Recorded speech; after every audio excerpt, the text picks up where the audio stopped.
우리가 역사를 살펴보면 개척하는 일만큼 또는 무엇인가에 대하여 도전하고 모험하는 일만큼 의미 있는 일이 또 없습니다.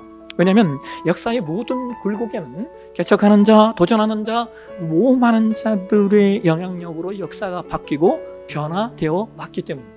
20세기 초반에 세계 선교의 꿈을 안고 모험을 감행했던 선교사들 때문에 오늘날 한국교회가 이렇게 세워질 수 있었고, 전적으로 폐허가 된 이 나라, 이 땅에 모험하고 도전하는 이들 때문에 우리가 원조를 받은 나라에서 세계 최초로 원조를 주는 나라가 될 수 있었습니다. 모두 다 도전하고 모험하고 개척했던 이들이 있었기 때문에. 근데 여러분, 개척하고 도전하고 모험하는 이들이 공통적으로 가지고 있는 내용이 하나가 있어요.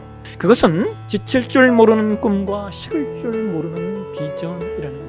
수상공에서 그냥 편히 살던 느헤미야에게 꿈이 왔고 비전이 온 거예요. 그래서 느헤미야는 약 3개월 후에 아다사사 왕으로부터 예루살렘 성벽을 재건하는 그 내용을 허락을 받아서 예루살렘으로 가게 되는데요. 근데 여러분, 느헤미야가 예루살렘에 간 지 며칠 만에 성벽 재건을 완성하는 줄 아십니까? 52일 만에 완성합니다. 성벽 재건이 52일밖에 걸리지 않았으니까 별 어려움이 없었을 것 같죠? 아니요, 그렇지 않습니다. 우리가 느헤미야서를 읽어보면요, 외적인 반대는 물론이고요, 이스라엘 내부적으로도 끊임없는 반대가 일어났어요. 각종 모사와 계략들이 얼마나 난무했는지를 모릅니다. 그런데 그럼에도 불구하고 느헤미야는 그 모든 것들을 이겨내고 하나님께로부터 받은 자신의 꿈, 자신의 비전을 성취해냅니다.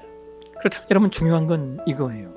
느헤미야가 어떻게 자신이 가졌던 꿈과 자신의 비전을 완성해 갈 수 있었느냐라고 하는 것이죠. 세상의 모든 사람들은 크든 작든 꿈과 비전이 있죠. 그런데 분명한 것은 모두가 꿈과 비전을 이루는 것은 아니라는 거예요. 그래서 중요한 것은 꿈과 비전을 이루기 위해서 무엇을 어떻게 해야 하는가라고 하는 거죠. 오늘 우리가 느헤미야를 통하여 그것을 두 가지로 확인할 수 있는데요. 첫 번째 내용은 이런 거예요. 느헤미야는 예루살렘의 성벽 재건을 위한 꿈을 이루기 위해서 대가를 지불했다는 거예요. 자, 여러분 생각해 보십시오. 반드시 돌아가야 하는 것도 아니었고, 또 물론 느헤미야가 성벽 재건을 하고 돌아오겠다고 왕과 약속은 했지만, 근데 여러분, 그 당시의 왕궁에는요 늘 수많은 모략들이 있었기 때문에 그 사이 어떤 일이 일어날지 모릅니다. 또 아까 우리가 오늘 느헤미야 1장 봉독한 말씀에도 보는 것과 같이 예루살렘의 상황이 어땠다고요? 정말 피폐한 상황이었어요.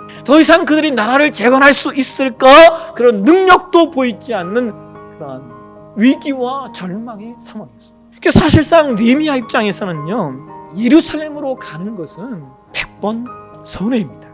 근데 여러분, 그럼에도 불구하고요, 느헤미야는 예루살렘으로 갑니다. 왜요? 꿈과 비전이 있었기 때문이죠. 보통의 사람들은 안정되고 편안한 길을 찾는 것이 인지상정인데, 그러나 꿈이 있는 사람들은 회파된 자리를 찾아요. 비전이 있는 사람들은 세워야 할 자리를 찾는다라고 하는 거예요. 그러니까 여러분, 오늘 저와 여러분에게 꿈이 있으십니까?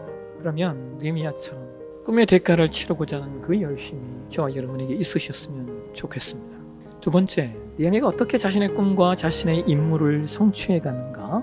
오늘 보면 느헤미야 1장 4절에 성경에 이런 이야기를 하고 있습니다. 내가 이 말을 듣고 앉아서 울고 수일 동안 슬퍼하며 하늘의 하나님 앞에 금식하며 기도하여. 여러분, 사람이 울며 기도한다라고 하는 것, 거기다가 금식까지 한다라고 하는 것은요, 무엇인가에 대한 간절함이 있기 때문이죠. 여러분, 사람들은 자신의 꿈을 이루기 위한 대가를 기꺼이 치르는 사람들이 있습니다. 꿈을 이루기 위해 시간을 아끼고 꿈을 이루기 위해 밤낮 일하는 사람들이 적지 않습니다. 그런데 꿈을 이루기 위해서 울며 기도하며 금식하는 사람들은 적습니다. 여러분, 하나님의 꿈이 나의 꿈이 되고 하나님의 비전이 나의 비전이 되기 위해서 우리는 때로 울며 기도하며 금식해야 합니다. 우리가 때로 울며 금식하고 기도해야만 내가 꾼 꿈들이, 내가 찾는 비전들이 나만의 꿈이요 나만의 비전이 아니라 하나님의 꿈이요 하나님의 비전이 됩니다. 느헤미야의 탁월성은 그것이 하나님의 비전이요 하나님의 뜻이 되도록 만들었다는, 무엇을 통해 말입니까? 울며 기도하며 금식함으로 말입니다.